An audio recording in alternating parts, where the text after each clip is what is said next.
Desde el Centro de Conferencias de la Manzana del Templo en Salt Lake City, esta es la Conferencia General Anual número 179 de la Iglesia de Jesucristo de los Santos de los Últimos Días, con oradores seleccionados de entre las autoridades generales y los oficiales generales de la Iglesia.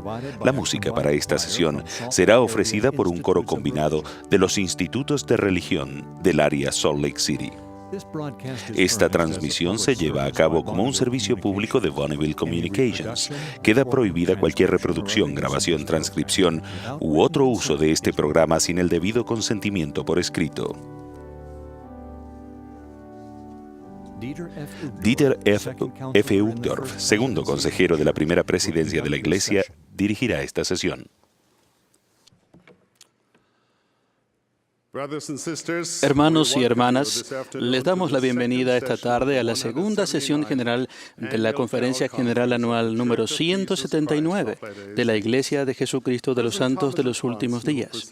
El presidente Thomas Monson, que preside esta conferencia, me ha pedido a mí, el hermano Uchtdorf, que dirija esta sesión. Extendemos nuestros saludos a todos los presentes y a los que participan por medio de la televisión, la radio o Internet, y a las muchas personas que están en centros de estaca en diversas partes del mundo, donde se recibe la transmisión de la conferencia vía satélite. La música para esta sesión estará a cargo de un coro combinado de los institutos de religión del área de Salt Lake, bajo la dirección de Richard Decker y Stephen Shank, y el acompañamiento de Bonnie Goodlife y Linda Margetts. El coro dará comienzo cantando el himno Ven, oh día prometido. Después, el elder Spencer J. Condy de los 70 ofrecerá la primera oración.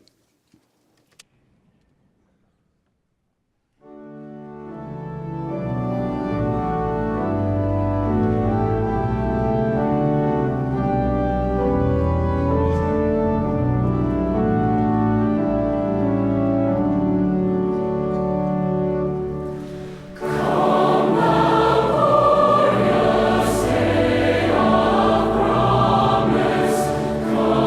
as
Our righteous and holy Father in heaven, Nuestro Padre Celestial, we are so grateful to estamos be met muy this agradecidos de reunirnos day in este the día presence en of thine presencia de anointed tus servants, siervos even prophets, seers, and revelators, whom we love and a sustain with all our quienes hearts. amamos y sostenemos con todo el Pray for a corazón. rich outpouring of thy Pedimos Spirit. un despliegue de tu Espíritu.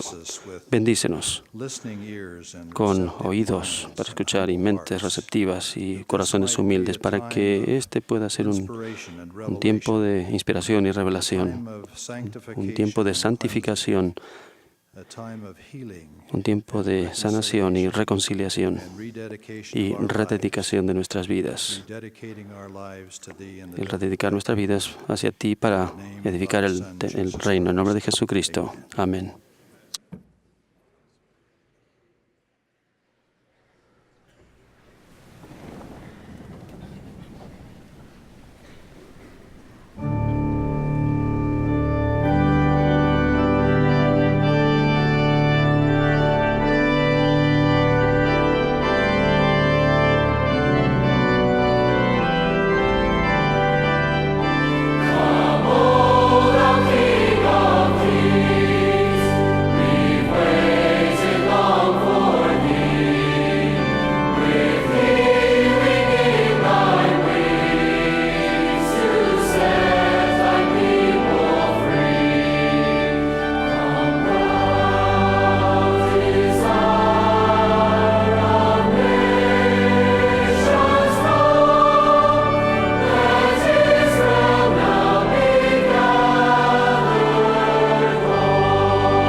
El coro acaba de cantar, Oh Rey de Reyes, ven. El presidente Monson me ha pedido que presente a las autoridades generales, a los 70 de área y a las presidencias generales de las organizaciones auxiliares para el voto de sostenimiento. Luego, el hermano Robert Cantwell, director administrativo de auditorías de la Iglesia, leerá el informe del Departamento de Auditorías de la Iglesia. Tras ello, el hermano Brother Book Hales, secretario de la primera presidencia, presentará el informe estadístico de la Iglesia para el año 2008. Hermanos y hermanas, se propone que sostengamos a Thomas Spencer Monson como profeta, vidente y revelador de la Iglesia de Jesucristo de los Santos de los Últimos Días y presidente de la Iglesia de Jesucristo de los Santos de los Últimos Días, a Henry Benyon Eyring como primer consejero de la primera presidencia y a Dieter Friedrich Uchtdorf como segundo consejero de la primera presidencia. Los que estén de acuerdo, manifiéstenlo. Los que estén en contra pueden manifestarlo. Se propone que sostengamos a Boyd Kenneth Packer como presidente del quórum de los 12 apóstoles y a los siguientes como miembros de ese quórum: Boyd K. Packer, L. Tom Perry, Russell M. Nelson, Dallin H. Oaks, M. Russell Ballard, Richard G. Scott, Robert D. Hales, Jeffrey R. Holland, David A. Bednar, Quentin L. Cook, D. Todd Christofferson y Neil L. Anderson. Los que estén de acuerdo, sírvanse manifestarlo. Contrarios, si los hay, con la misma señal. Se propone que sostengamos a los consejeros de la primera presidencia y a los 12 apóstoles como profetas, videntes y reveladores. Los que estén a favor, sírvanse manifestarlo. Los que se opongan, si los hay, con la misma señal. Se propone que relevemos al elder Neil L. Anderson como miembro de la presidencia de los quórumes de los 70. Los que quieran unirse a nosotros con un voto de agradecimiento pueden manifestarlo. Se propone que relevemos a los siguientes 70 de área, lo cual se pondrá en vigencia el 1 de mayo de 2009.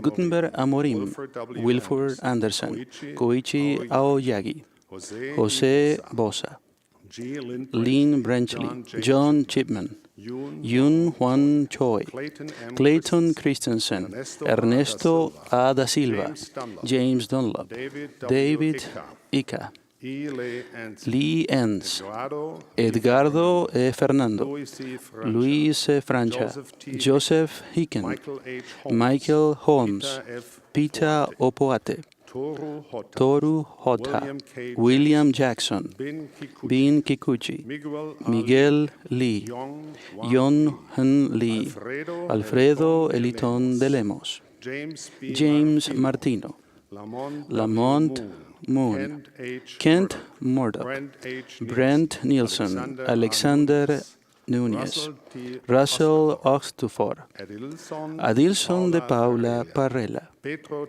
Pedro Pena, Errol Piffen, Neil Pitts, Gary Pocock, Dale Renland, Ronald Stone, John Tefan y Allen Young. Los que deseen unirse a nosotros para expresar nuestro agradecimiento por el excelente servicio que han prestado, por favor manifiéstenlo. Se propone que relevemos a los hermanos Roger Merrill, Daniel Judd y William Oswald de la Presidencia General de la Escuela Dominical. También se propone que relevemos a los hermanos Charles Dahlquist, Dean Burgess y Michael Nieder de la Presidencia General de los Hombres Jóvenes. También relevamos a los miembros de la Escuela Dominical y de las mesas directivas de los hombres jóvenes. Los que deseen unirse a nosotros para expresar su agradecimiento por el excelente servicio de estos hermanos, por favor manifiéstenlo. Se propone que sostengamos al elder Donald L. Holstrom como miembro de la presidencia de los quórumes de los 70. Los que estén a favor, sírvanse manifestarlo. Contrarios. Se propone que sostengamos como nuevos miembros del primer quórum de los 70 a Mervyn B. Arnold, Yoon Wan Choi, Brent Nielsen, Dale Renland, Michael Ringwood y a Joseph Citati. Y como nuevos miembros del segundo quórum de los 70, a Wilford Anderson, Koichi Aoyagi, Bruce Carlson, Bradley Foster, James Martino, Kent Richards y a Gregory Schweitzer. Los que estén a favor, por favor, manifiéstenlo. Contrario, si los hay, por la misma señal. Se propone que sostengamos a los siguientes como nuevos 70 de área: Manuel Agustín, Víctor Asconavieta, Juan C. Ávila, Doug Sobay, Dennis Brimall, Thomas Charrington, Samuel Clark, Carl Cook, Kevin Duncan, Rodolfo C. Franco, Gerrit Gong, Mauro Junot, Larry Kacher, Von Keach, Katsumi Kusume, Germán Laboriel, Christopher Lansing, David Lesueur, Paulo Loureiro, Stephen Land, Dmitry Marchenko, Abraham Martínez, Hugo Martínez, Fribari Mensa, Christopher Monday, Hirofumi Nakatsuka, Hee Kun-oh, Chikao Oishi, Alejandro Patania, Renato Petla, Marcos Prieto, Jonathan Roberts, Craig Rowe, Manfred Schulze, Walter Selden, Marama Tarati, Warren Tate, Hesbon Uzi, Jack Ward y Randy Wilkinson. Los que estén a favor, sírvanse manifestarlo. Contrarios. Se propone que sostengamos a Russell Trent Oxford como el nuevo presidente general de la escuela dominical, con David Merrill McConkie como primer consejero y a Matthew Ottison Richardson como segundo consejero. Se propone también que sostengamos a David Leroy Beck como nuevo presidente general de los hombres jóvenes, con Larry Minor Gibson como primer consejero y Adrián Ochoa Quintana como segundo consejero. Los que estén a favor, sírvanse manifestarlo. Contrarios, si los hay, por favor, manifiéstenlo. Se propone que sostengamos a las demás autoridades generales, a los 70 de área y a las presidencias generales de las organizaciones auxiliares, tal como están constituidas actualmente. Manifiéstenlo, por favor. Contrarios, si los hay, manifiéstenlo. Presidente Monson, hasta donde he podido observar, el sostenimiento en el centro de conferencias ha sido unánime a favor de lo que se ha propuesto. Gracias, hermanos y hermanas, por su sostenimiento y por su fe, devoción y oraciones. Invitamos al Elder Hallstrom, a los recién llamados miembros de los 70 y a las nuevas presidencias generales de la Escuela Dominical y de los hombres jóvenes a tomar su nuevo lugar en el estrado. Será un largo trayecto, como dijo el presidente Monson esta mañana. Les damos la bienvenida a todos, en especial incluso al Elder Anderson, quien llegó a ser el apóstol número 97 para prestar servicio en esta dispensación. El llamamiento de apóstol, como ustedes saben, van en la época del Señor Jesucristo, y otros 70, tal como lo mencionan las Escrituras, que los 12 deben llamarlos antes de llamar a otras personas. Gracias, hermanos. Ahora escucharemos del Elder M. Russell Ballard y Quentin Cook del Quórum de los 12 Apóstoles.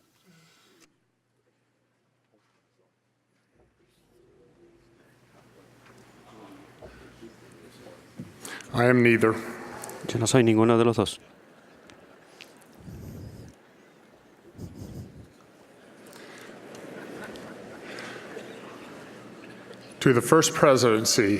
Para la primera presidencia de la Iglesia de Jesucristo de los Santos de los Últimos Días. Estimados hermanos, tal como está prescrito mediante revelación en la sección 120 de Doctrina y Convenios, el Consejo encargado de la disposición de diezmos autoriza el empleo de los fondos de la Iglesia. Este Consejo está compuesto por la primera presidencia, el quórum de los 12 apóstoles y el obispado presidente. Este Consejo aprueba los presupuestos de los departamentos y de las operaciones de la Iglesia. Los departamentos de la Iglesia emplean los fondos de acuerdo con los presupuestos aprobados y de acuerdo con las normas y los procedimientos de la Iglesia. Al Departamento de Auditorías de la Iglesia se le ha concedido acceso a todos los registros y sistemas necesarios para evaluar que exista un control adecuado del ingreso de los fondos y de los gastos realizados a fin de salvaguardar los bienes de la Iglesia. El Departamento de Auditorías de la Iglesia es independiente de todos los demás departamentos y operaciones de la Iglesia, y el personal está conformado por contadores públicos certificados, auditores internos acreditados, auditores acreditados de sistemas de información y otros profesionales certificados. Basándonos en las auditorías llevadas a cabo, el Departamento de Auditorías de la Iglesia es de la opinión que, en todos los aspectos materiales, los donativos recibidos, los gastos efectuados y los recursos de la Iglesia del año 2008 se han registrado y administrado de acuerdo con las prácticas apropiadas de contabilidad, con los presupuestos aprobados y con las normas y los procedimientos establecidos por la Iglesia, presentando respetuosamente Robert Cantwell, director ejecutivo del Departamento de Auditorías.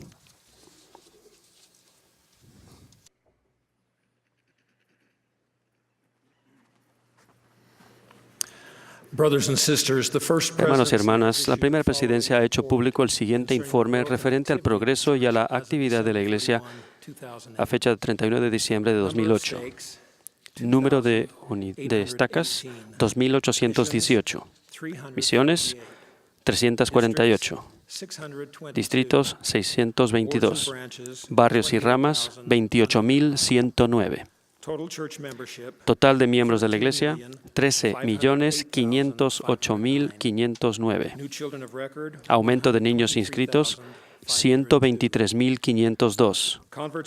Conversos bautizados, 265.593. Número de misioneros de tiempo completo, 52.494. Se dedicaron 4 templos durante el año 2008. Los de Rexburg, Idaho, Curitiba, Brasil, Ciudad de Panamá y el de Twin Falls, Idaho. Un templo, el de la Ciudad de México, fue rededicado durante el año 2008. El número de templos en funcionamiento a 31 de diciembre es de 128. Miembros prominentes de la Iglesia que han fallecido desde abril del año pasado: el elder Joseph B. Worthing del Quórum de los 12 Apóstoles, la hermana Alice Thornley Evans, viuda del elder Richard L. Evans del Quórum de los 12 Apóstoles, el elder J. Thomas Fyans, autoridad general emérita, el elder Douglas H. Smith, ex miembro de los 70, hermana Harriet Barbara Washburn, esposa del elder J. Ballard Washburn, ex miembro de los 70, y el hermano Daniel H. Ludlow, ex director del Departamento de Correlación de la Iglesia y editor y redactor de la Enciclopedia de Mormonismo.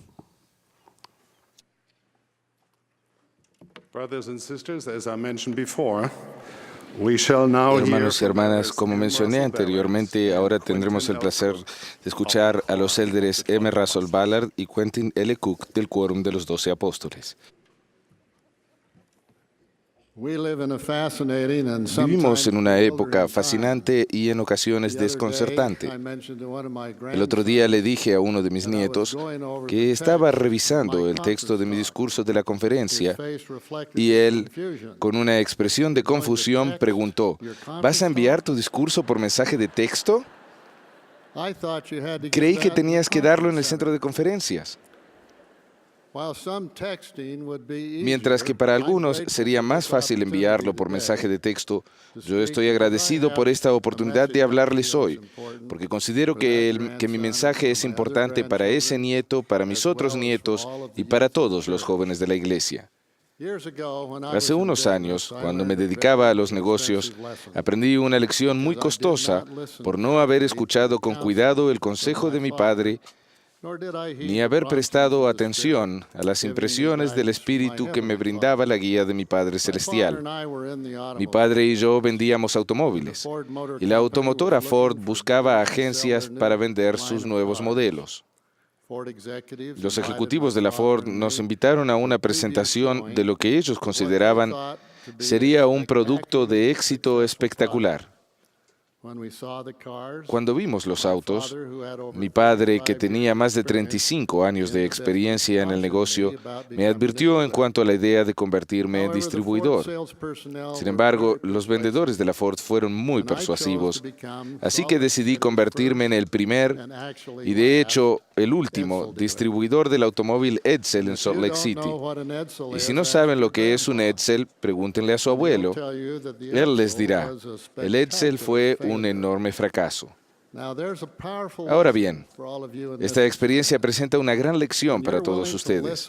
Si están dispuestos a escuchar y a aprender, algunas de las enseñanzas más significativas vienen de los que ya se han ido.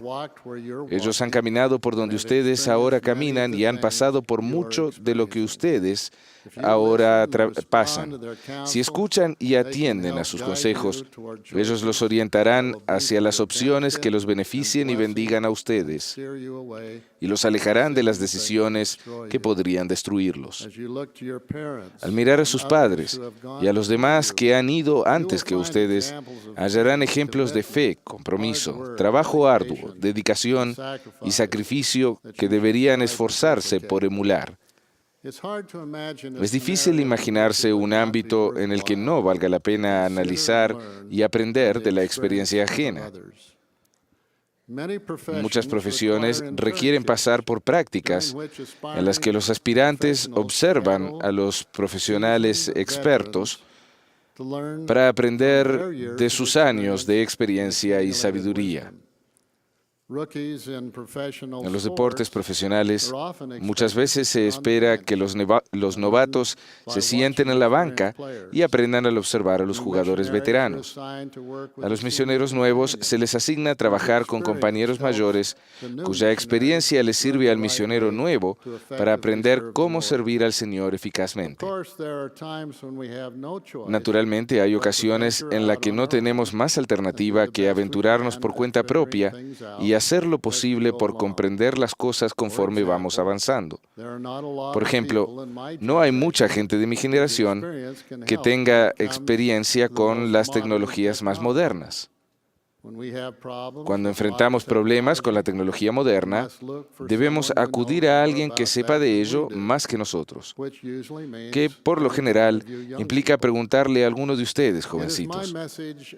Mi mensaje y mi testimonio para ustedes hoy, mis jóvenes amigos, es que para las preguntas más importantes de sus vidas eternas, hay respuestas en las Escrituras y en las palabras y testimonios de apóstoles y profetas. El que estas palabras provengan mayormente de ancianos, pasados y presentes, no las hace menos pertinentes. De hecho, eso las hace más valiosas para ustedes porque provienen de quienes han aprendido mucho a lo largo de años de un vivir devoto. Hay un famoso refrán que se atribuye a George Santayana. Es probable que lo hayan escuchado. Aquellos que no recuerdan el pasado están condenados a repetirlo. En efecto, existen varias versiones de esa cita, incluso la que dice: aquellos que no recuerdan el pasado están destinados a repetirlo. Pero sin importar la precisión del idioma, el concepto es profundo. Hay grandes lecciones que se deben aprender del pasado, y ustedes tienen que aprenderlas para no agotar su fortaleza espiritual repitiendo los errores y las malas decisiones del pasado. No hace falta ser santo de los últimos días, ni siquiera ser religioso, para notar el modelo repetitivo de la historia en la vida de los hijos de Dios, tal como figura en el Antiguo Testamento. Una y otra vez, Vemos el ciclo de rectitud seguida de iniquidad. De igual modo, en el Libro de Mormón se registra que las civilizaciones antiguas de este continente siguieron exactamente el mismo modelo: rectitud seguida de prosperidad, luego de comodidades materiales, seguidas de codicia y después de orgullo, posteriormente de iniquidad y del colapso de la moralidad, hasta que el pueblo trajo calamidades sobre sí, suficientes como para llevarlo a la humildad, al arrepentimiento y al cambio. En el período relativamente corto del Nuevo Testamento, el modelo histórico se repite. Esta vez el pueblo se volvió contra Cristo y sus apóstoles, y el colapso fue tan grande que lo conocemos como la gran apostasía, la cual condujo a siglos de estancamiento e ignorancia espiritual, a una edad media que se caracterizó por el oscurantismo. Ahora bien, debo ser muy claro respecto a esos períodos históricos recurrentes de apostasía y oscuridad espiritual. Nuestro Padre Celestial ama a todos sus hijos y Él desea que todos tengan las bendiciones del Evangelio. La luz espiritual no se pierde porque Dios les dé la espalda a sus hijos, sino porque ellos, colectivamente, le dan la espalda a Él. La oscuridad espiritual es una consecuencia natural de las malas decisiones de las personas, comunidades, países y civilizaciones enteras. Este hecho se ha comprobado una y otra vez con el correr del tiempo. Una de las grandes lecciones de este modelo histórico es que nuestras decisiones, tanto individuales como colectivas, traen consecuencias espirituales a nosotros y a nuestra posteridad. En cada dispensación, el deseo amoroso de Dios de bendecir a sus hijos se manifiesta en la restauración milagrosa de la verdad del Evangelio a la tierra por medio de profetas vivientes. La restauración del Evangelio, mediante el profeta José Smith a principios del siglo XIX, es solo el ejemplo más reciente. En épocas pasadas se realizaron restauraciones similares mediante profetas como Noé, Abraham, Moisés y, por supuesto, el mismo Señor Jesucristo. Los 179 años que han transcurrido desde que la Iglesia de Jesucristo de los Santos de los Últimos Días se organizó oficialmente han sido extraordinarios desde cualquier punto. En los anales de la historia nunca ha existido un período tan extraordinario de progreso científico y tecnológico. Esos avances han facilitado el progreso y la expansión del Evangelio por todo el mundo, pero también han contribuido a aumentar el materialismo, la falta de moderación y la decadencia de la moralidad. Vivimos en una era en la que los límites del buen gusto y de la decencia pública se exceden al punto de hacerlos desaparecer. Los mandamientos de Dios han sido descalificados en un mercado inestable de ideas que rechaza rotundamente el concepto de lo bueno y lo malo. Algunos sectores de la sociedad parecen tener cierta desconfianza de cualquier persona que elija vivir de acuerdo con una creencia religiosa. Cuando la gente de fe trata de advertir a los demás de las posibles consecuencias de sus decisiones pecaminosas, se la escarnece y ridiculiza, y sus ritos más sagrados y valores más preciados se profanan públicamente. ¿Les suena esto familiar, mis jóvenes hermanos? ¿Ven el modelo histórico que resurge? Ese modelo de rectitud seguida de prosperidad, después de comodidades materiales, seguidas del orgullo, de la codicia y posteriormente de iniquidad y del colapso de la moralidad, ese mismo modelo que vimos una y otra vez en las páginas del Antiguo y Nuevo Testamento y del Libro de Mormón. Y lo que es más importante, ¿Qué efecto tendrán las lecciones del pasado en las decisiones personales que tomen ahora y el resto de su vida? La voz del Señor es clara e inconfundible. Él los conoce, Él los ama, Él desea que sean eternamente felices. Pero por el albedrío que Dios les ha dado, la decisión es de ustedes.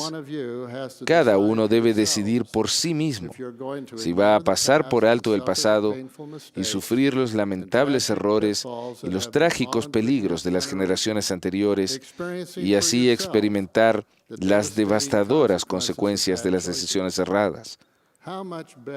¿Cuánto mejor será la vida de ustedes si siguen el noble ejemplo de los fieles seguidores de Cristo, seguidores como lo fueron los hijos de Elamán, Moroni, José Smith, los valientes pioneros, y escogen como ellos ser fieles a los mandamientos del Padre Celestial? De todo corazón, espero y ruego que tengan la sabiduría de aprender las lecciones del pasado. No tienen que pasar tiempo como un Lamán o un Lemuel para saber que es mejor ser un Nefi o un Jacob. No tienen que seguir el camino de Caín o de Gadiantón para darse cuenta de que la maldad nunca fue felicidad. Y no tienen que permitir que sus comunidades lleguen a ser como Sodoma o Gomorra para comprender que no convienen para criar una familia. Aprender las lecciones del pasado les permite andar con confianza en la luz sin correr el riesgo de tropezar en las tinieblas. Así se supone que debe ser. Este es el plan de Dios. El padre y la madre, el abuelo y la abuela enseñan a sus hijos. Los hijos aprenden de ellos y entonces se vuelven una generación más recta mediante sus propias experiencias y oportunidades. Aprender las lecciones del pasado les permite edificar un testimonio personal sobre la sólida roca de la obediencia, la fe y el testimonio del Espíritu. Desde luego, no basta aprender esas lecciones como un asunto de historia y cultura. Aprender los nombres, las fechas y la secuencia de los acontecimientos de una página escrita no les resultará muy útil si el significado del mensaje no se escribe en sus corazones. Las lecciones del pasado, nutridas con el testimonio e irrigadas con la fe, pueden arraigarse en sus corazones y llegar a ser una parte vital de ustedes. Como siempre, todo gira en torno a la fe y al testimonio personal. Ahí se marca la diferencia, mis jóvenes hermanos. Así logran saberlo. Así evitan los errores del pasado y elevan su espiritualidad al siguiente nivel. Si son abiertos y receptivos a los susurros del Espíritu Santo, entenderán las lecciones del pasado y éstas se grabarán en su alma por el poder de su testimonio. ¿Y cómo reciben ese testimonio? Bueno, no se logra ni jamás se logrará mediante una tecnología nueva. No se puede buscar el testimonio en Internet. No se puede enviar la fe por mensaje de texto. Ustedes obtienen hoy un vibrante testimonio capaz de cambiar sus vidas de la misma forma que siempre se ha hecho. El proceso no ha cambiado. Se obtiene mediante el deseo, el estudio, la oración, la obediencia y el prestar servicio. Esa es la razón por la que las enseñanzas de los profetas y apóstoles, pasados y presentes, son tan pertinentes hoy en sus vidas como siempre lo han sido. Que en el futuro encuentren gozo y felicidad al aprender las grandes y eternas lecciones del pasado. Tal es mi ruego para cada uno de ustedes, para mis nietos y toda la juventud de la Iglesia, donde quiera que se encuentren. En el nombre de Jesucristo. Amén.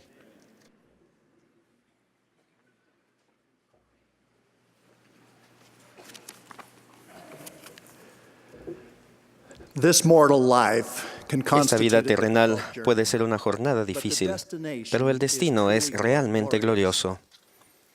Cristo lo expresó a sus discípulos. Estas cosas os he hablado para que en mí tengáis paz. En el mundo tendréis aflicción, pero confiad, yo he vencido al mundo. Esta tarde tengo dos objetivos. Primero, hablar de algunas piedras de tropiezo para la fe. Y segundo, describir cómo el plan del Padre es suficientemente amplio para todos sus hijos. En los últimos 2 años, en los Estados Unidos y alrededor del mundo, ha aumentado dramáticamente la atención que nuestra religión y nuestras creencias han recibido. Esto no es nada nuevo. Ha sucedido periódicamente en la historia de la Iglesia. En 1863, el novelista inglés Charles Dickens abordó el buque de pasajeros Amazonas con destino a Nueva York. Su propósito era escribir un reportaje sobre los conversos santos de los últimos días que emigraban para establecer la iglesia en el oeste de Estados Unidos.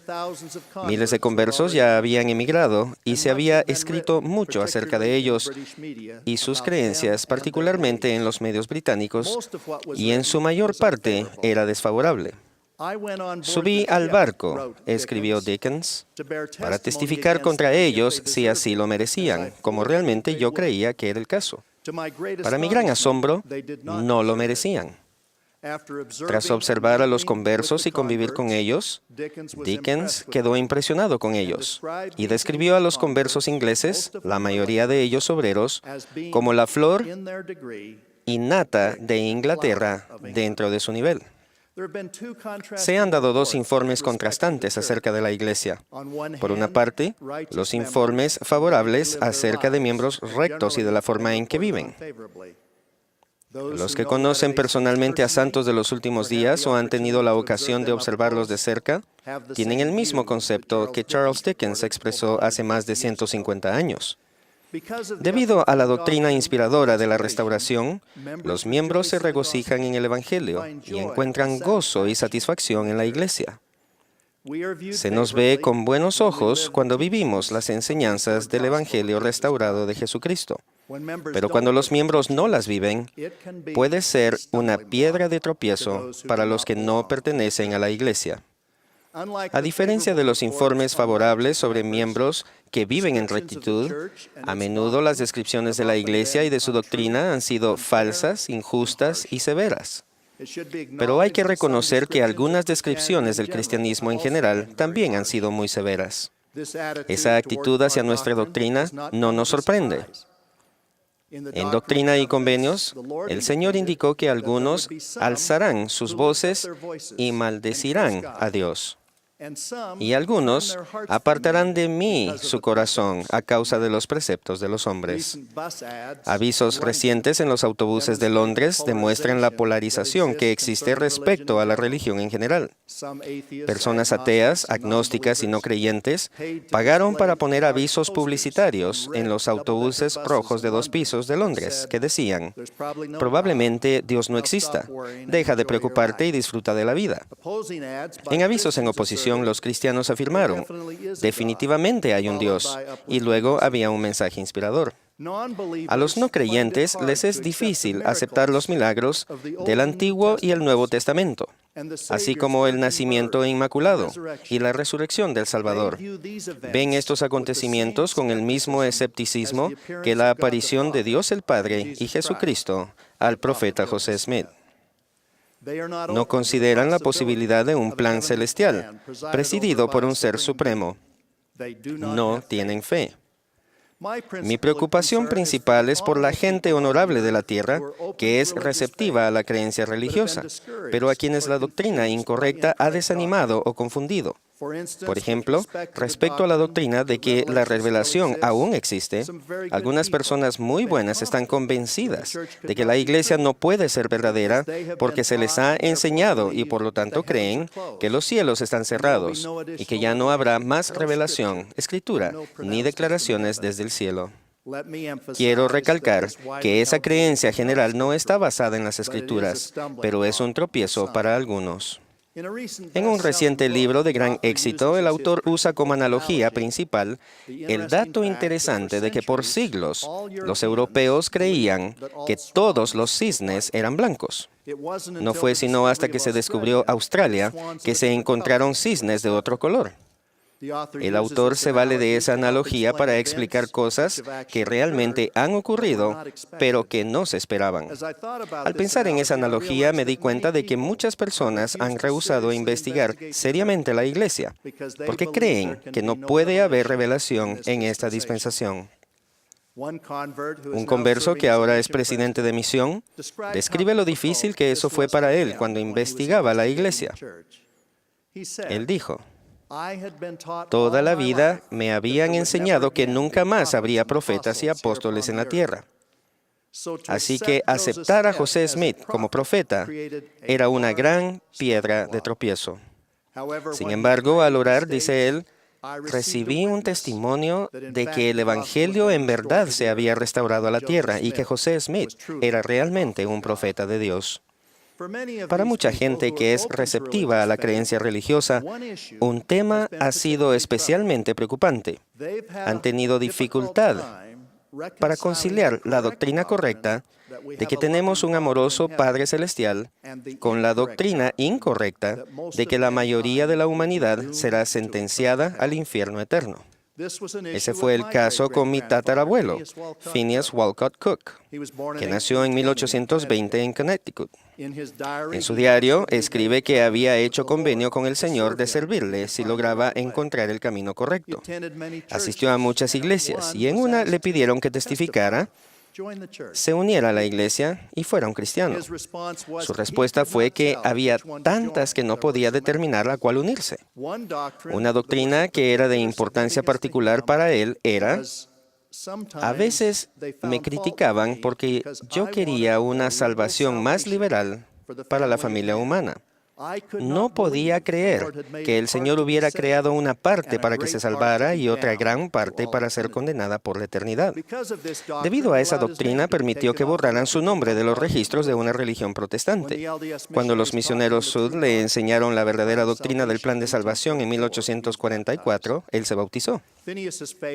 La fe de Phineas en la amorosa misericordia y en el plan de felicidad del Señor ha sido común entre muchos hombres y mujeres honorables, aun cuando las enseñanzas de su propia iglesia fueran muy sombrías.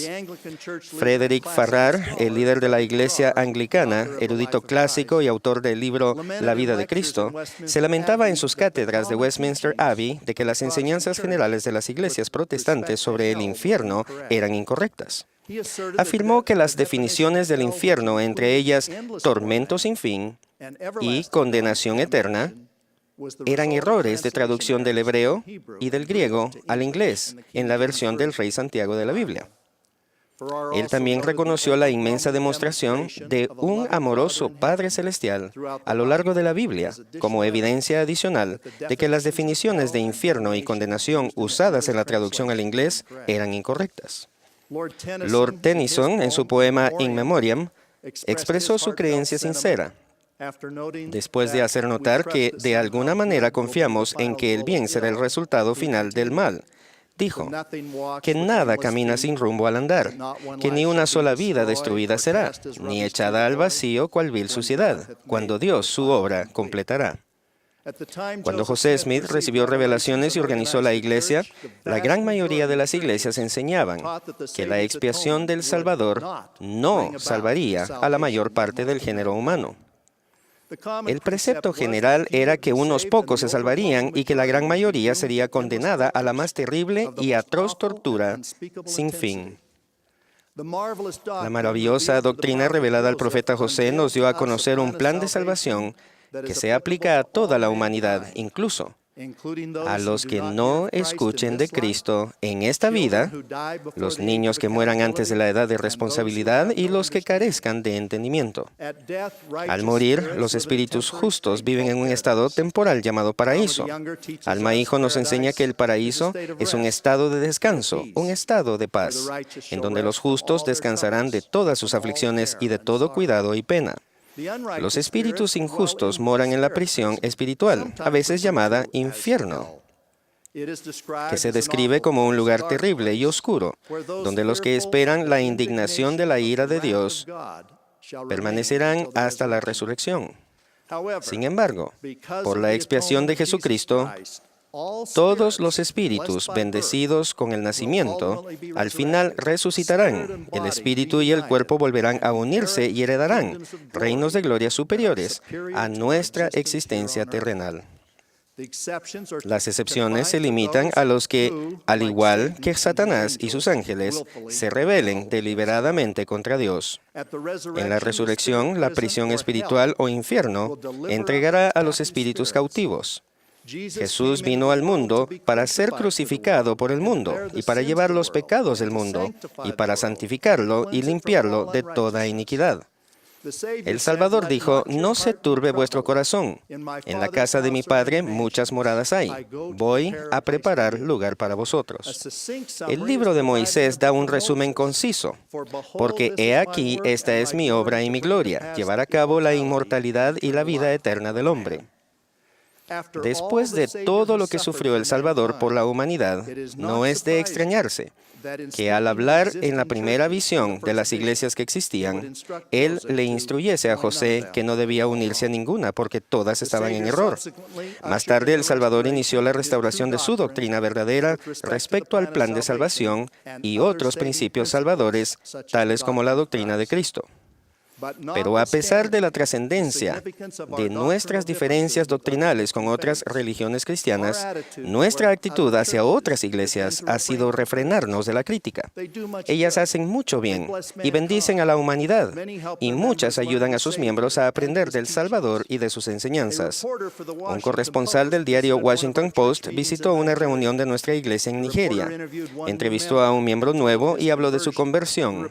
Él reportó: dijo que bajó del autobús y entró a un edificio de la Iglesia Sud. Le agradó de inmediato lo que escuchó en la capilla, especialmente el hecho de que nadie predicaba que los de otras religiones irían al infierno. Eso refleja el sentir de numerosos conversos a la Iglesia desde su organización. Nuestros líderes nos han aconsejado siempre que demostremos respeto y aprecio hacia aquellos que no sean de nuestra fe. Es muy grande la necesidad de vivir con cortesía y respeto mutuo entre las personas que tienen creencias y filosofías diferentes. Es igualmente importante que seamos amorosos y bondadosos con los de nuestra fe, sin importar su nivel de dedicación ni de actividad. El Salvador dijo claramente que no debemos juzgar a otras personas, y eso se aplica en especial a los de nuestra familia. Nuestra obligación es amar, enseñar y nunca darnos por vencidos. El Señor ha dado la salvación gratuitamente para todos los hombres, pero ha mandado a su pueblo que persuada a todos los hombres a que se arrepientan. Claro que el deseo de nuestro corazón no es solo lograr la salvación y la inmortalidad, sino también la vida eterna con un amoroso Padre Celestial, nuestro Salvador, y nuestra familia en el reino celestial. Y podemos obtenerla solo obedeciendo las leyes y ordenanzas del Evangelio. Los primeros conversos europeos que Dickens conoció a bordo del barco Amazonas habían superado muchas piedras de tropiezo. Tenían un testimonio de que la revelación viene del cielo y de que hay profetas y apóstoles de nuevo en la tierra. Tenían fe en el Evangelio restaurado de Jesucristo. Habían llegado a entender el sublime destino que les esperaba. No tenían miedo del arduo viaje que emprendían y su destino final realmente no era el Valle del Lago Salado.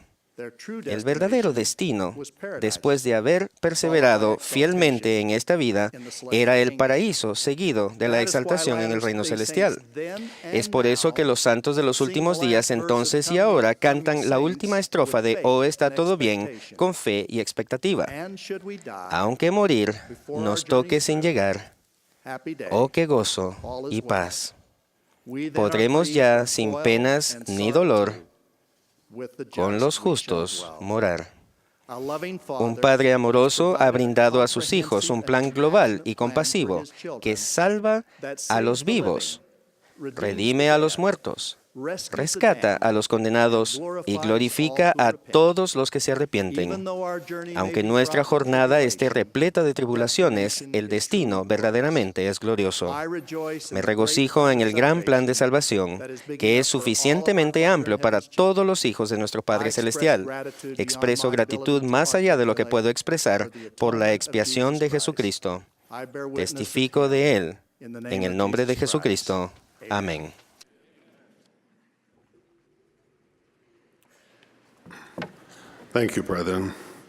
Gracias, hermanos. Muchas gracias. Ahora el coro y la congregación cantarán el himno Trabajemos en la Obra, el himno número 158. Y al concluir el himno nos hablarán el elder Kevin Person de los 70 y el elder Rafael Pino, quien ha grabado su discurso en español.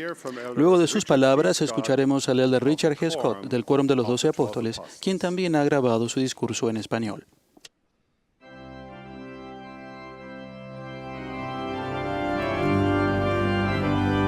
This is the 179th Annual General Conference of The Church of Jesus Christ of Latter-day Saints.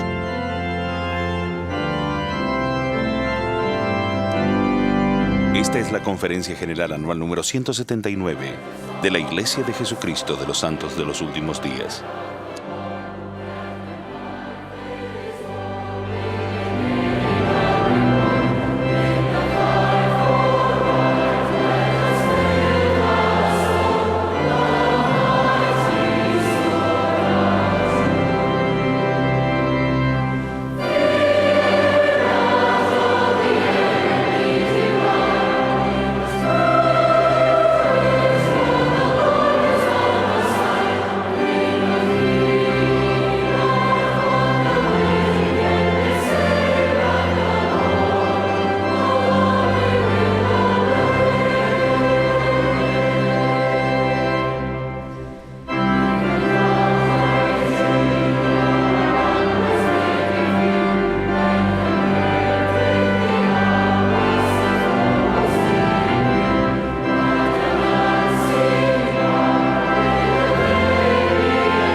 Deseo invitar la compañía del Espíritu Santo al hablar de un principio vital del Evangelio, la fe en el Señor Jesucristo.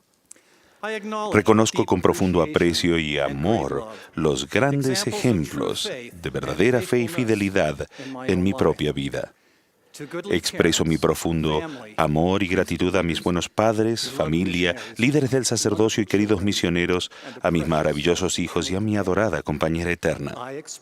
Reconozco mi necesidad y el deseo de obtener una mayor fe y gratitud hacia ellos. Nunca he tenido la necesidad de tener mayor fe en calidad y testigo de Cristo. No ha habido una mayor necesidad de ella en mi propia vida como la que tengo ahora. Como padres, se nos ha dado el mandamiento de enseñar a nuestros hijos a comprender la doctrina de la fe en Cristo, el Hijo del Dios viviente. Eso requiere mucho más que simplemente reconocer la fe como un principio del Evangelio. Tener fe es tener la confianza en algo o alguien. La verdadera fe se debe centrar en Jesucristo. La fe es un principio de acción y de poder. Requiere que hagamos y no que simplemente creamos. La fe es un don espiritual de Dios que viene por medio del Espíritu Santo. Esta requiere de un entendimiento correcto y un conocimiento de Jesucristo, de sus atributos divinos y naturaleza perfecta, de sus enseñanzas, de su expiación, de la resurrección y del poder del sacerdocio, de su naturaleza divina, de sus enseñanzas, La obediencia a estos principios desarrolla una confianza total en Él y en sus siervos ordenados y una convicción de sus bendiciones prometidas. No hay otra cosa en la cual podamos tener una certeza absoluta. No existe otro fundamento en la vida que aporte el mismo gozo, la misma paz y esperanza. En épocas inestables y difíciles, la fe es en verdad un don espiritual digno de nuestros mayores esfuerzos. Podríamos dar a nuestros hijos una formación académica, clases, deportes, arte y bienes materiales, pero si no les brindamos la fe en Cristo, entonces les hemos dado poco. La fe se aviva al escuchar el testimonio de aquellos que la tienen. ¿Saben sus hijos que ustedes saben? ¿Ellos ven y sienten su convicción? La fe firme se desarrolla por medio de la obediencia al Evangelio de Jesucristo. El elder Bruce R. McConkie enseñó: la fe es un don de Dios, concedido como un premio por la rectitud personal. La fe se otorga cuando la rectitud está presente y entre mayor sea la medida de obediencia a las leyes de Dios, mayor será el atributo de la fe. Si deseamos obtener más fe, debemos ser más obedientes. Cuando enseñamos a nuestros hijos por medio del ejemplo o el precepto a tomar a la ligera el obedecer los mandamientos de Dios u obedecerlos de acuerdo a la situación en la que nos encontremos, impedimos que ellos reciban ese don espiritual vital. La fe requiere una actitud de obediencia exacta, aún en las cosas pequeñas y simples. El deseo es una partícula de la fe que se cultiva en nosotros al experimentar la verdad divina. Es como una fotosíntesis espiritual, la influencia del Espíritu Santo actuando según la luz de Cristo que está en cada ser humano. Produce el equivalente espiritual de una reacción química, un movimiento, un cambio en el corazón o un deseo de saber. La esperanza se desarrolla cuando las partículas de la fe llegan a ser moléculas o cuando se realizan esfuerzos sencillos para vivir los principios verdaderos. Al desarrollarse los modelos de obediencia, las bendiciones específicas asociadas con la obediencia se hacen realidad y la convicción emerge. El deseo, la esperanza y la convicción son tipos de fe, pero la fe como principio de poder viene por medio de un modelo de conducta constante de obediencia y actitudes. La rectitud individual es una elección. La fe es un don de Dios y el que la posea puede recibir un inmenso poder espiritual. Existe una cualidad de la fe que se cultiva al concentrarnos con todo nuestro corazón, alma, mente y fuerza. Esa cualidad se ve y se siente en los ojos de un gran misionero, de una mujer joven, valiente y virtuosa, de madres, padres y abuelos rectos. Se puede ver en la vida de personas jóvenes y adultas, en cada nación y cultura, sin importar el idioma, ni las circunstancias, ni la condición de la vida. Esto es la fe. El profeta Alma llama a esa cualidad el ojo de la fe. La habilidad de centrarse y ser firme continuamente asiduo a los principios verdaderos sin dudar nada, aun cuando el vapor de las tinieblas que nos confronte sea muy grande. Esta cualidad de la fe es sumamente poderosa. Sin embargo, debe haber oposición en todas las cosas. El Señor Dios le concedió al hombre que obrara por sí mismo, de modo que el hombre no podía actuar por sí a menos que lo atrajera lo uno o lo otro. Así también es la fe. Podemos ser atraídos a elegir la duda e incredulidad en vez de la fe. Cuando Jesús regresó de la experiencia espiritual trascendente en el monte de la Transfiguración, se le acercó un padre desesperado cuyo hijo necesitaba ayuda. El padre imploraba diciendo: si puedes hacer algo, ten misericordia de nosotros y ayúdanos. Jesús respondió: si puedes creer, al que cree, todo le es posible. E inmediatamente el padre del muchacho clamó y dijo: creo, ayuda, Señor, mi incredulidad. La fe y el temor no pueden coexistir y una debe ceder a la otra. La verdad es que todos debemos constantemente edificar la fe y sobreponernos a las fuentes de creencias destructivas. Las enseñanzas del Salvador en lo que concierne a la fe, comparándola a un grano de mostaza, admite esa realidad. Considérenlo de la siguiente manera. La fe en neto que utilizamos es la que nos resta para ejercitar después de sustraer las fuentes de dudas e incredulidad. Podrían preguntarse lo siguiente: ¿se encuentra el neto de mi fe en un saldo positivo o negativo? Si su fe excede su duda e incredulidad, la respuesta es sí. Pero si simplemente se permite que la duda e incredulidad le controlen, la respuesta es no. Pero podemos elegir. Obtenemos resultados de aquello que nos centramos constantemente. Debido a que existe una oposición en todas las cosas, hay fuerzas que socavan nuestra fe.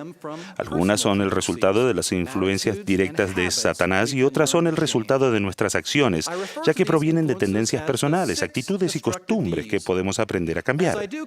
Me referiré a estas influencias como los 6 puntos destructivos. Mientras lo hago, consideren la influencia que podrían tener en ustedes y en sus hijos. El primero es la duda. La duda no es un principio del Evangelio, no proviene de la luz de Cristo ni de la influencia del Espíritu Santo. La duda es un sentimiento negativo relacionada con el temor. Proviene de la falta de confianza en nosotros mismos y en nuestras facultades. La duda es contraria a nuestra identidad divina como hijos de Dios. La duda lleva al desánimo. El desánimo proviene de expectativas no alcanzadas. El desánimo crónico nos lleva a disminuir las expectativas, a reducir nuestros esfuerzos y a debilitar el anhelo, y será más difícil sentir y seguir al Espíritu así. El desánimo y la desesperación son la antítesis de la fe. El desánimo lleva a la distracción, a la falta de concentración. La distracción elimina la concentración que requiere el ojo de la fe.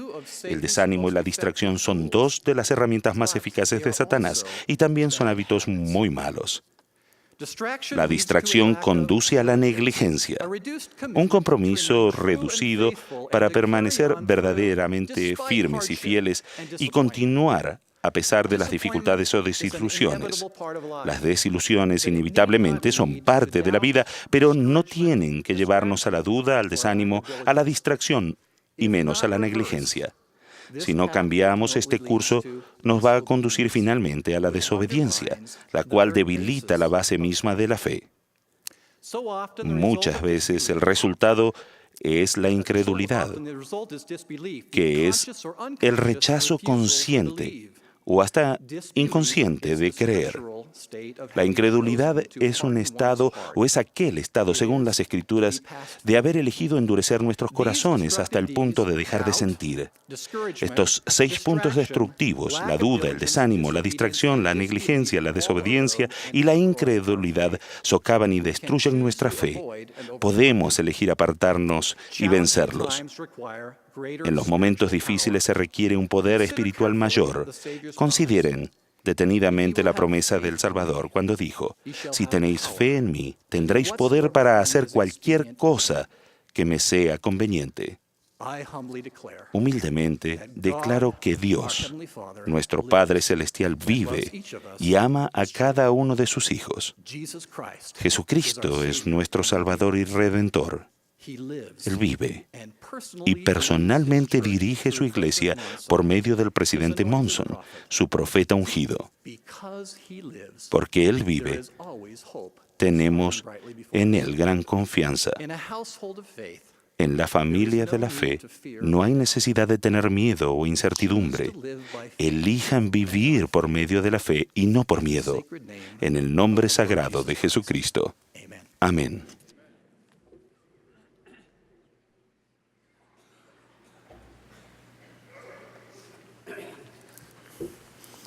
Un domingo por la mañana, hace algunos años, recibí una llamada telefónica del hermano Omar Álvarez, quien en ese entonces servía como uno de mis consejeros del obispado.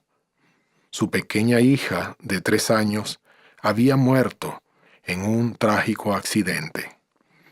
Él relató de la siguiente manera lo que ocurrió ese día. En cuanto llegamos a una hermosa playa venezolana, nuestros hijos nos suplicaron que los dejáramos jugar en un riachuelo cerca de la playa. Les dejamos ir y empezamos a sacar algunas cosas del auto.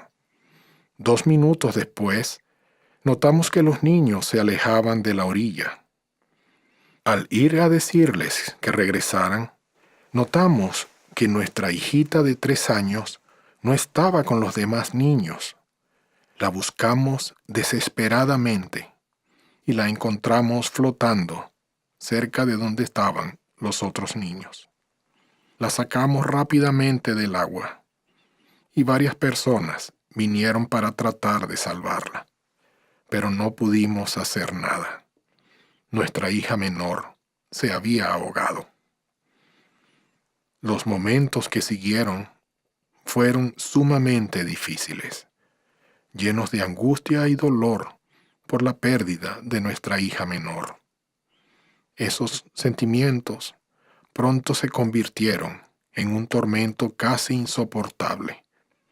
Sin embargo, en medio de la confusión y la incertidumbre, penetró en nuestra mente el pensamiento de que nuestros hijos habían nacido en el convenio, y por ese convenio nuestra hija nos pertenece por la eternidad.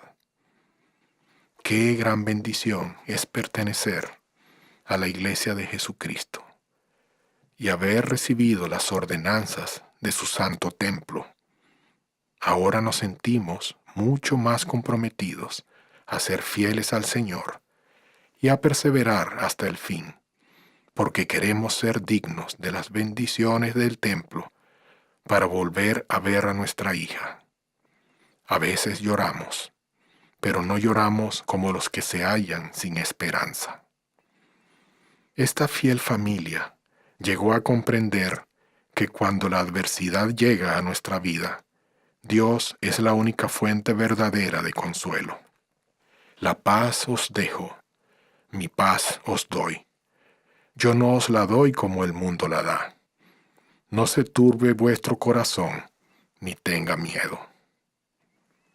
Varios años después de la difícil prueba que enfrentó la familia Álvarez, fui testigo de la forma en que otra familia fiel enfrentó gran adversidad.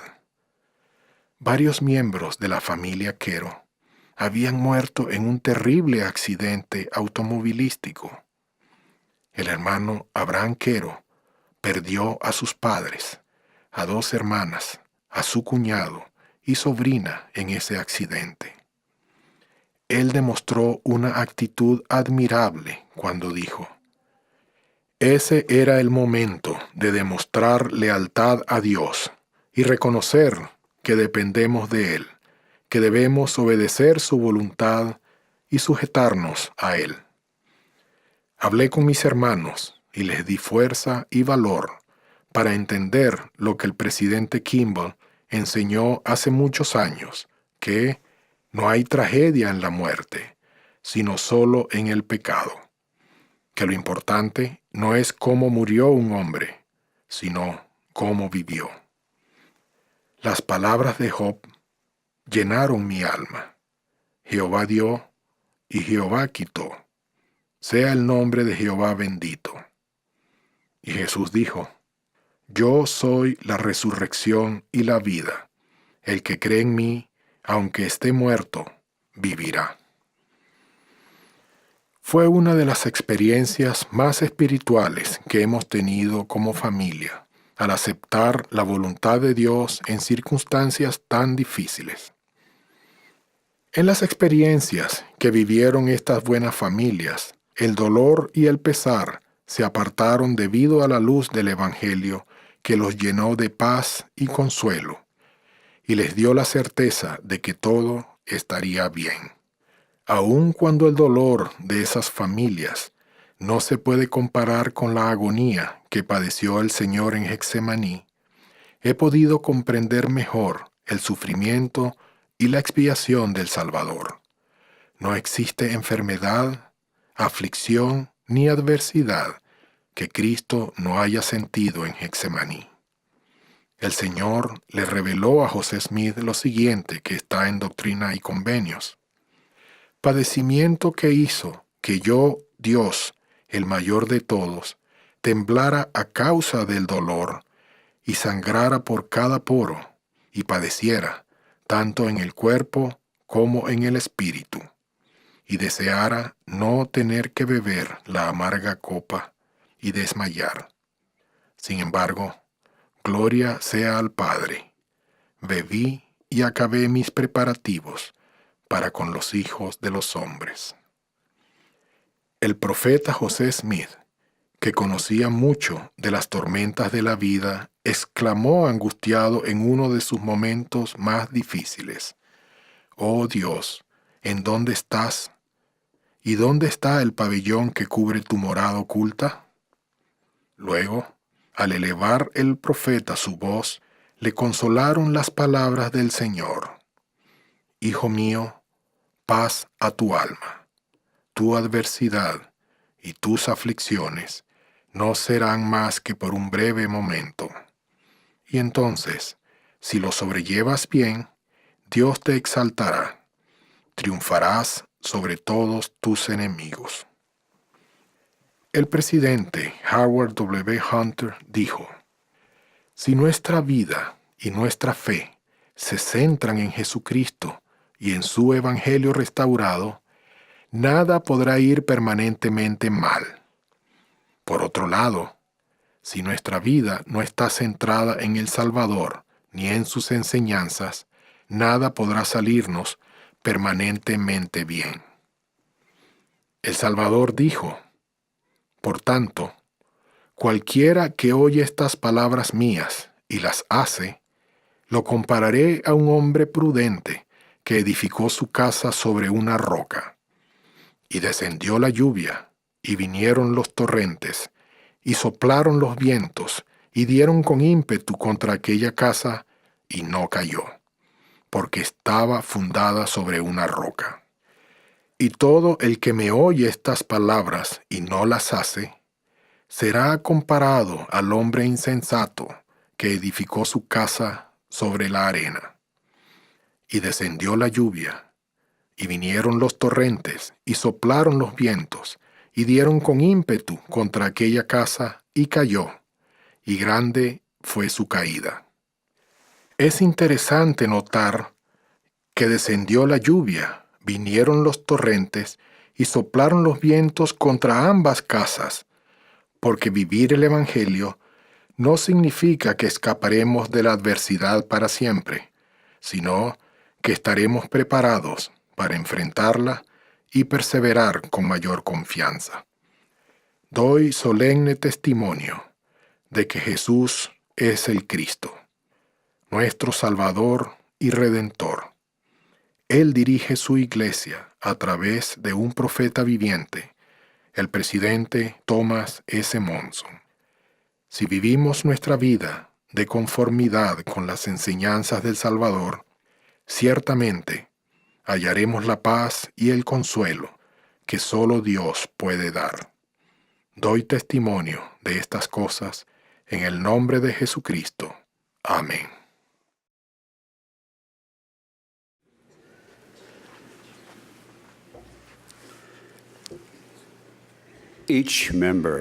Todo miembro de la Iglesia de Jesucristo de los Santos de los Últimos Días tiene la bendición de vivir en una época en que el Señor ha inspirado a sus profetas para que sea cada vez más fácil el acceso a los santos templos. Con planificación y sacrificio, la mayoría de los miembros pueden recibir las ordenanzas del templo para sí y para sus antepasados, y ser bendecidos por los convenios que se hacen en él. Porque te amo, voy a hablarte corazón a corazón, con franqueza. He visto a muchas personas que hacen grandes sacrificios para ir a un templo distante, pero cuando se construye uno cerca, muchos no asisten a él regularmente. Si tienes un templo cerca, Puede que algo insignificante interrumpa tus planes de asistir.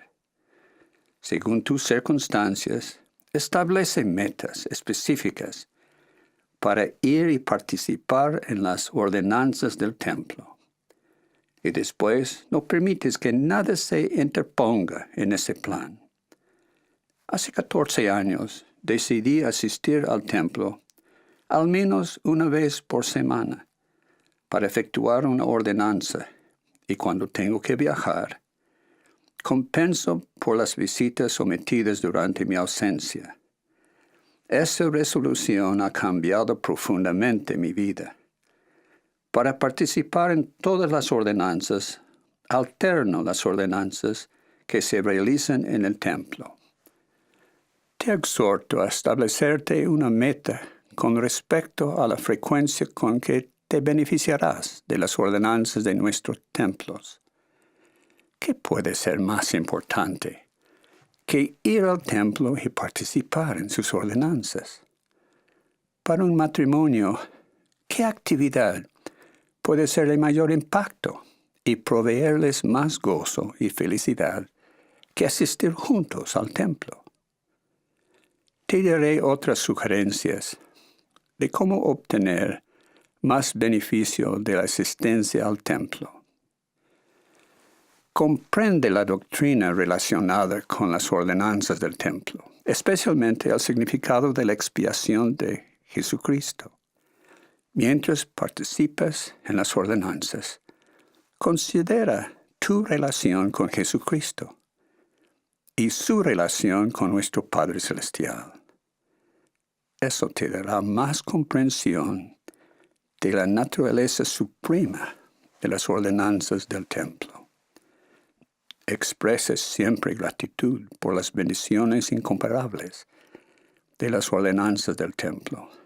Vive cada día de tal modo que muestres al Padre Celestial y a su Hijo amado cuánto significan para ti esas bendiciones.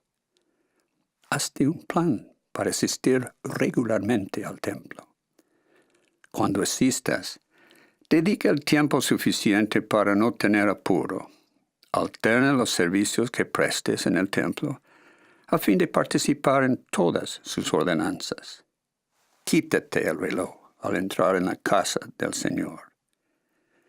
Con la mente y el corazón abiertos, escucha con atención la presentación de cada paso de la ordenanza. Piensa en la persona por la cual realices la ordenanza vicaria. Ora por ella, para que comprenda la importancia vital de las ordenanzas y sea digna de recibir su beneficio. Toda la majestad de la ordenanza selladora no se puede comprender ni recordar con solo una experiencia personal. La obra vicaria continua nos permite comprender mucho más de lo que se nos comunica en las ordenanzas personales.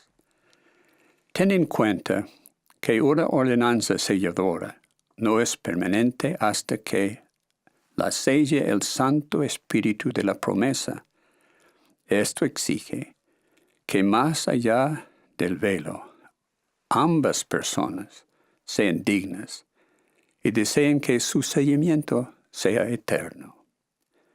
Si eres parte de un matrimonio que todavía no se ha sellado en el templo, reflexiona estas escrituras. En la gloria celestial hay 3 cielos o grados, y para alcanzar el más alto el hombre tiene que entrar en este orden del sacerdocio, es decir, el nuevo y sempiterno convenio del matrimonio. Y si no lo hace, no puede alcanzarlo. Podrá entrar en el otro, pero ese es el límite de su reino. No puede tener progenie. A veces cuando oigo un coro en el servicio dedicatorio de un templo, siento algo tan sublime que me eleva el corazón y los pensamientos. Cierro los ojos en mi mente y he visto más de una vez que desde el templo un grupo de personas se extiende en la distancia. se agranda y se eleva hacia las alturas. Pienso que representan a muchos de los espíritus que esperan que se haga por ellos la obra vicaria en ese santuario. Y se regocijan porque finalmente hay un lugar donde pueden librarse de las cadenas que los han atado, impidiendo su progreso eterno. Con ese fin, tú debes hacer la obra vicaria por tus antepasados. El nuevo programa de Family Search facilita esa obra más que antes.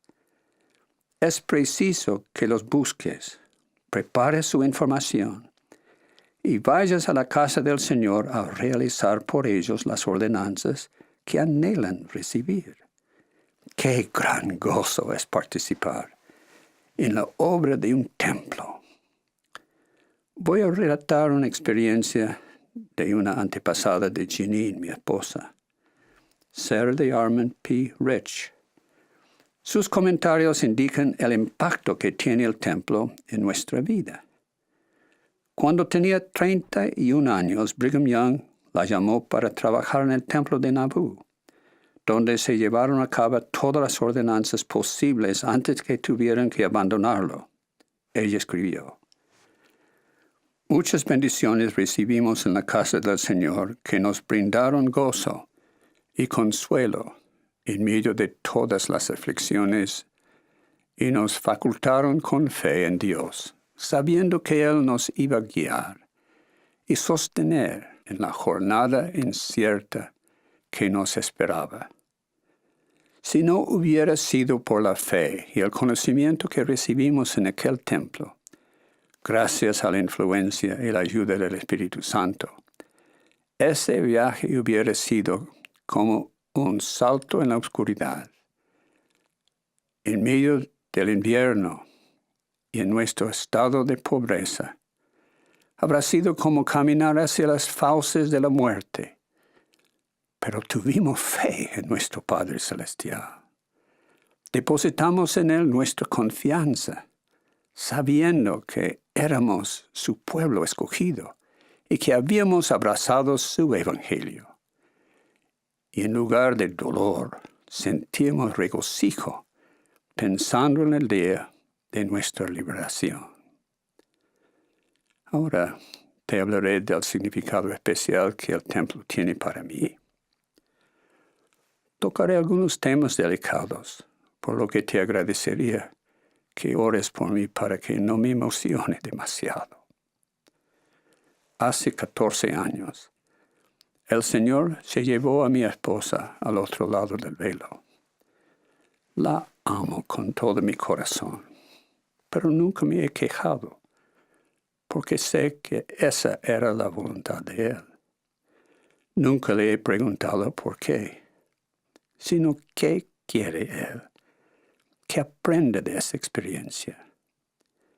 Creo que esa es una buena forma de enfrentar lo desagradable que nos suceda.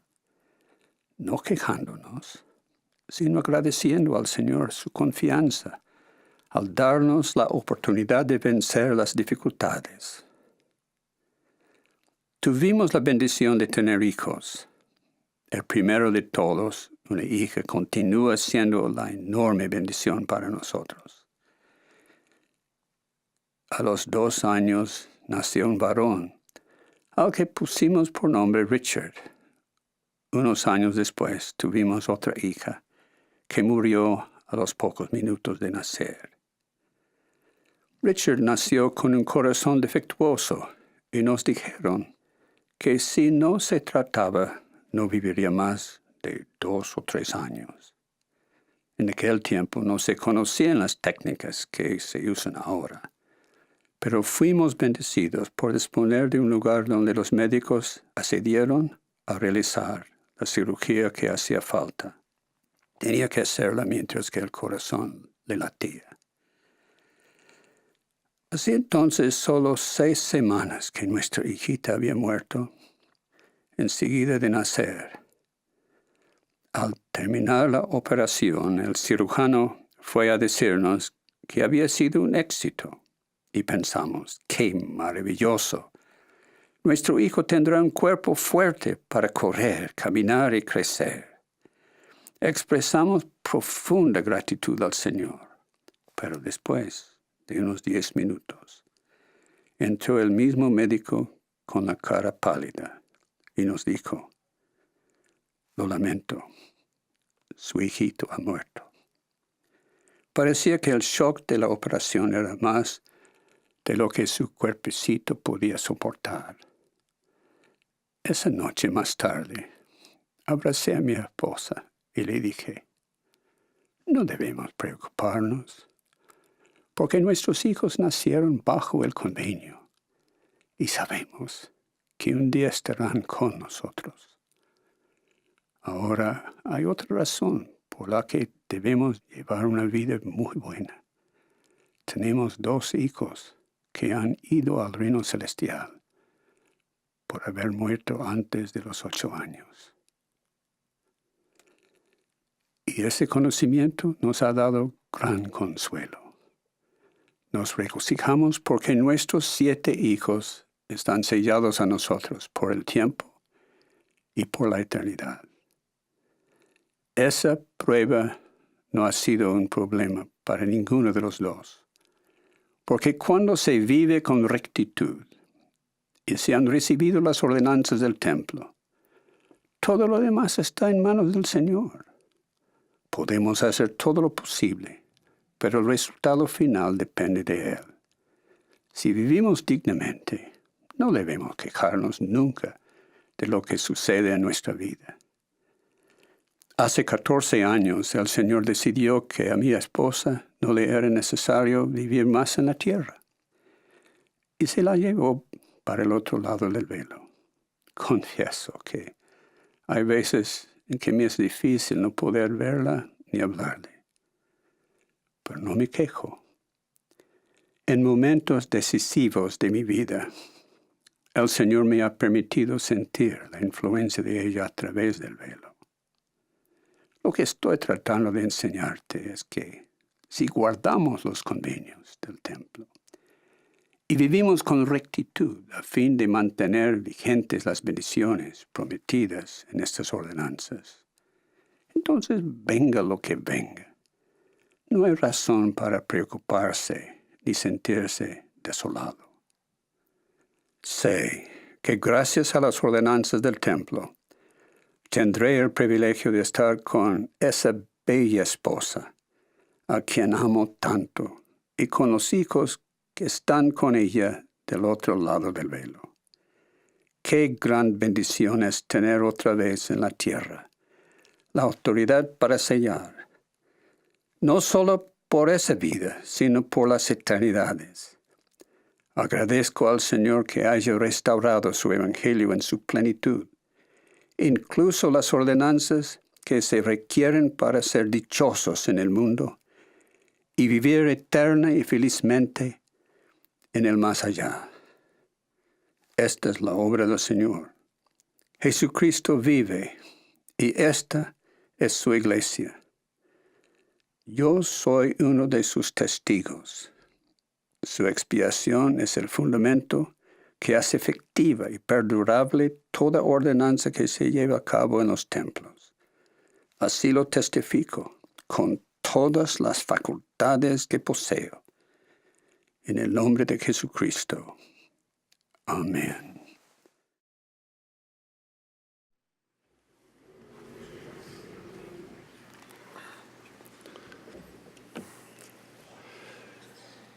Les recordamos a los hermanos de la reunión general de sacerdocio que comenzará aquí en el centro de conferencias esta tarde a las 6 de la tarde, hora de Salt Lake City. La transmisión nacional del coro del tabernáculo mañana será desde las 9:30 hasta las 10 de la mañana, hora de Salt Lake City, seguida inmediatamente por la sesión del domingo por la mañana.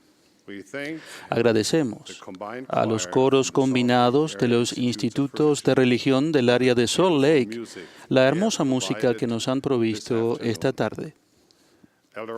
El elder Russell M. Nelson del Quórum de los 12 Apóstoles será nuestro último orador en esta sesión. Después de sus palabras, el coro cantará.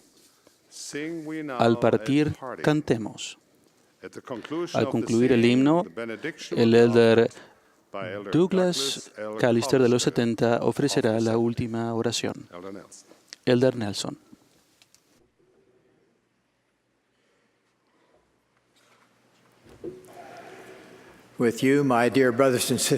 Junto a ustedes, mis queridos hermanos y hermanas, expreso mi amor y admiración por el elder Neil Anderson.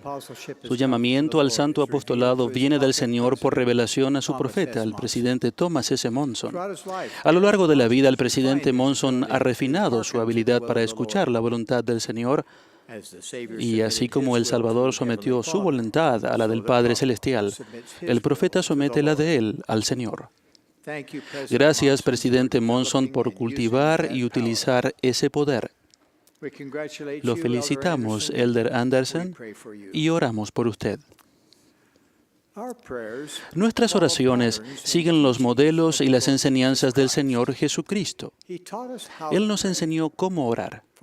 De sus oraciones aprendemos muchas lecciones importantes. Comencemos con la oración del Señor y agreguemos lecciones de otras oraciones que Él pronunció. Mientras recito la oración del Señor, presten atención a esas lecciones. Padre nuestro que estás en los cielos, santificado sea tu nombre. Venga tu reino, hágase tu voluntad, como en el cielo, así también en la tierra. El pan nuestro de cada día dánoslo hoy. Y perdónanos nuestras deudas, como también nosotros perdonamos a nuestros deudores. Y no nos metas en tentación, mas líbranos del mal. Porque tuyo es el reino, y el poder, y la gloria, por todos los siglos. Amén.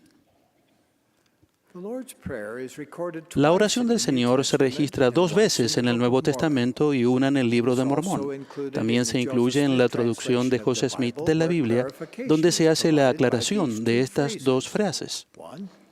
Una, y perdónanos nuestras ofensas, como también nosotros perdonamos a aquellos que nos ofenden.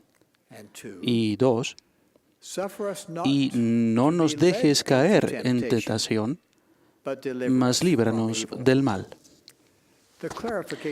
Otras afirmaciones del Maestro apoyan la aclaración en cuanto al perdón. Él dijo a sus siervos: por cuanto os habéis perdonado el uno al otro vuestras transgresiones, así también yo, el Señor, os perdono. En otras palabras, para ser perdonados, primero debemos perdonar.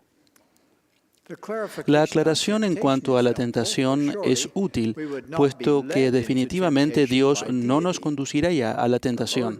El Señor dijo: velad y orad para que no entréis en tentación. Aunque las 4 versiones de la oración del Señor no son idénticas, todas comienzan con un saludo a nuestro Padre, lo que implica una relación cercana entre Dios y sus hijos. La frase «santificado sea tu nombre» refleja el respeto y la actitud de adoración que deberíamos sentir al orar. Hágase tu voluntad expresa un concepto que analizaremos más tarde. Su pedido del pan de cada día también encierra una necesidad de alimento espiritual. Jesús, que se llamó a sí mismo el pan de vida, hizo una promesa: el que a mí viene nunca tendrá hambre. Y al participar de la Santa Cena dignamente, se nos promete además que siempre podremos tener su Espíritu con nosotros. Ese es alimento espiritual que no se puede obtener de ninguna otra forma. Al concluir su oración, el Señor reconoce el gran poder y gloria de Dios y finaliza con amén. Nosotros también terminamos nuestras oraciones con amén, aunque se pronuncia de manera diferente en varios idiomas. Su significado siempre es el mismo. Significa realmente o en verdad. El decir amén afirma solemnemente un sermón y una oración. Aquellos que estén de acuerdo deben decir un amén en voz alta para indicar: esa también es mi solemne declaración. El Señor introdujo su oración pidiendo a sus seguidores que evitaran vanas repeticiones y que oraran de esta manera. Por lo tanto, la oración del Señor es un modelo a seguir y no un texto a memorizar para recitarlo de manera repetitiva. El Maestro simplemente desea que oremos pidiendo la ayuda de Dios al constantemente procurar resistir la maldad y vivir rectamente. Otras oraciones del Señor también son instructivas, en especial sus oraciones intercesoras. Se las llama así porque el Señor intercedió ante su Padre en oración para el beneficio de sus discípulos. Imaginen al Salvador del mundo arrodillado en oración mientras leo del capítulo 17 de Juan. Estas cosas habló Jesús y levantando los ojos al cielo dijo: Padre, glorifica a tu Hijo, para que también tu Hijo te glorifique a ti. He acabado la obra que me diste que hiciese. Las palabras que me diste les he dado, y ellos las recibieron, y han conocido verdaderamente que salí de ti, y han creído que tú me enviaste. Yo ruego por ellos. De esta oración del Señor aprendemos cuán profundamente siente su responsabilidad de ser nuestro mediador y abogado ante el Padre. Con la misma intensidad deberíamos sentir nuestra responsabilidad de guardar sus mandamientos y perseverar hasta el fin. Jesús también ofreció una oración intercesora por la gente de la antigua América. En el registro leemos que nadie puede conceptuar el gozo que llenó nuestras almas cuando lo oímos rogar por nosotros al Padre. Luego, Jesús agregó: benditos sois a causa de vuestra fe.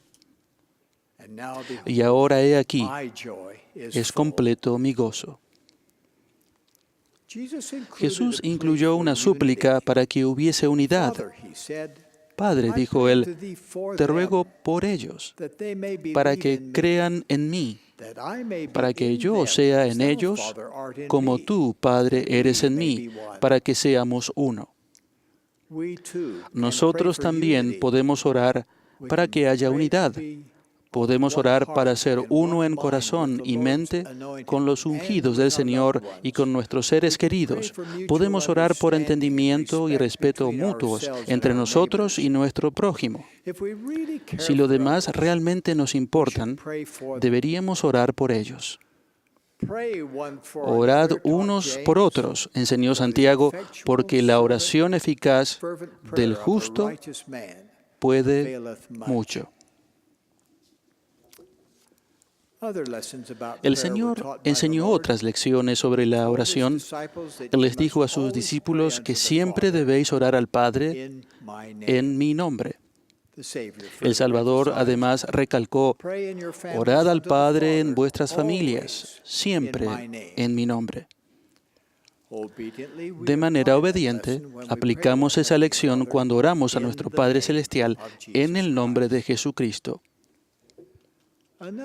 Otra oración del Señor enseña una lección que se repite en 3 versículos consecutivos. Padre, gracias te doy porque has dado el Espíritu Santo a estos que he escogido. Padre, te ruego que des el Espíritu Santo a todos los que crean en sus palabras. Padre, les has dado el Espíritu Santo porque creen en mí.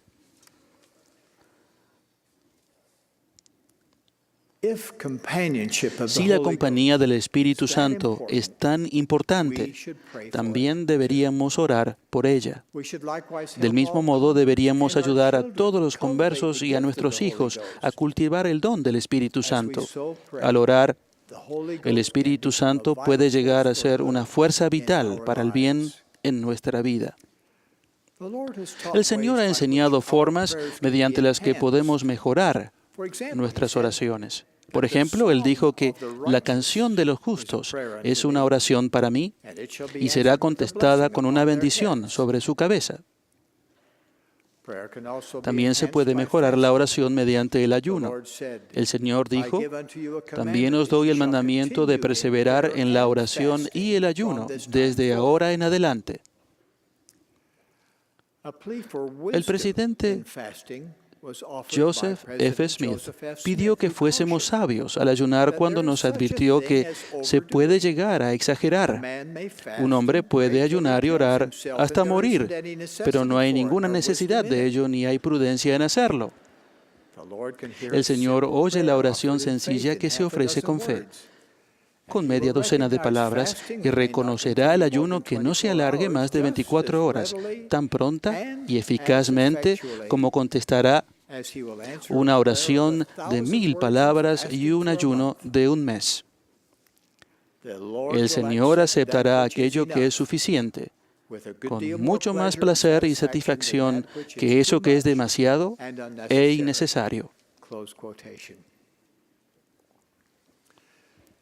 El concepto de demasiado e innecesario también se aplica a lo largo de nuestras oraciones, la longitud de ellas.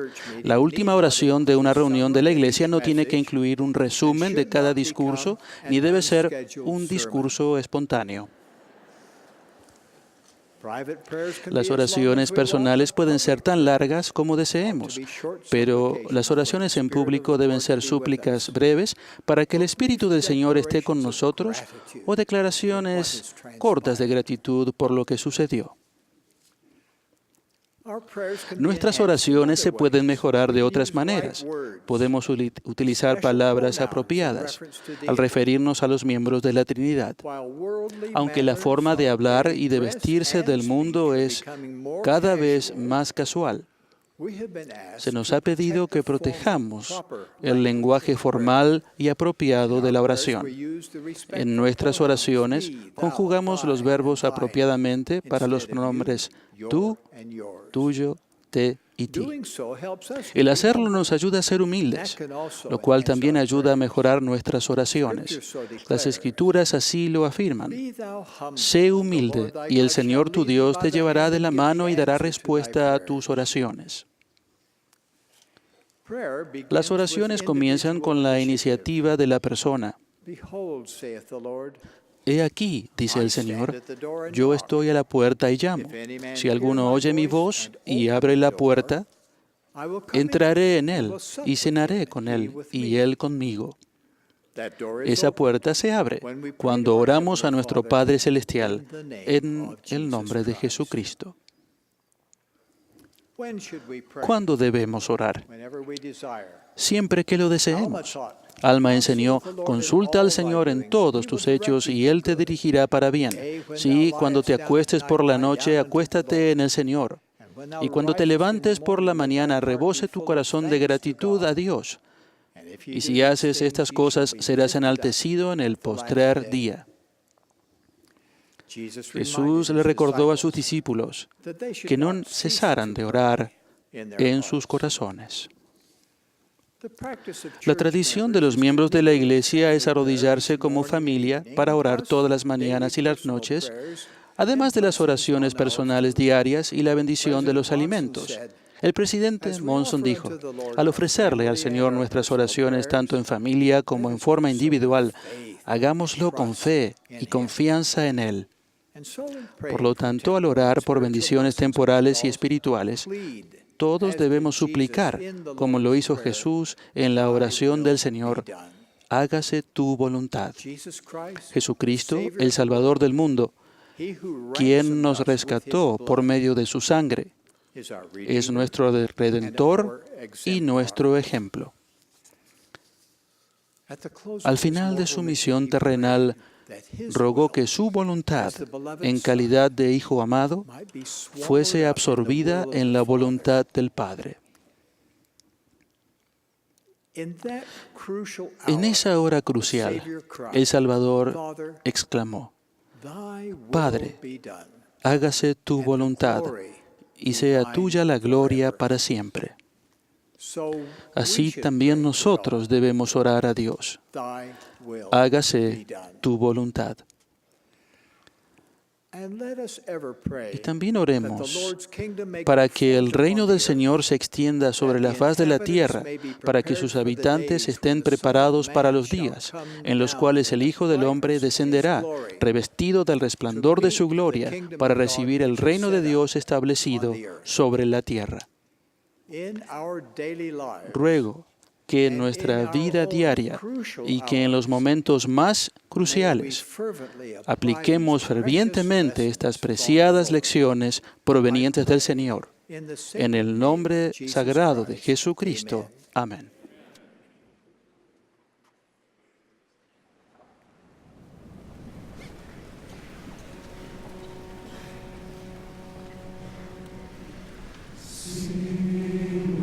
Father,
Nuestro querido Padre Celestial, te agradecemos por tu amor que nos ha sostenido esta hora. Estamos agradecidos por los testimonios que han ofrecido. Y te agradecemos también por el don de la música, que ha sido bien escogida y expresada hoy día, para acercarnos hacia ti y recordar las bendiciones, y porque el velo se torna muy delgado. Estamos agradecidos por pertenecer a la iglesia que tiene tu nombre. Y reconocemos que las esperanzas están centradas en el sacrificio de tu amado Hijo. Y te pedimos que ahora nos bendigas para que nuestra luz de nuestra fe no se acabe, para que podamos recordar las cosas que hemos visto y sentido, para que seamos dignos de ser llamados tus hijos y tus hijas. En el nombre del Señor Jesucristo. Amén.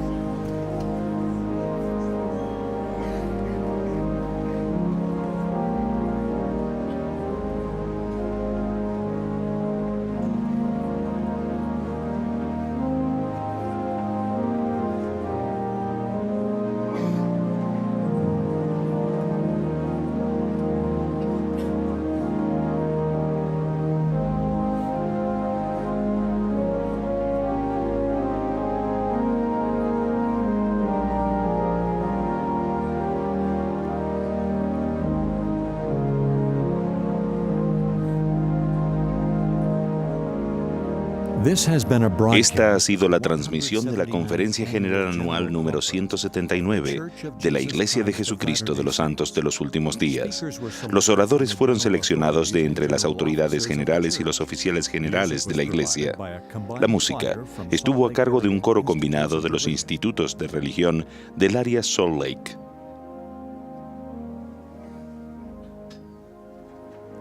Esta transmisión se proporcionó como un servicio público de Bonneville Communications. Queda prohibida cualquier reproducción, grabación, transcripción u otro uso de este programa sin el debido consentimiento por escrito.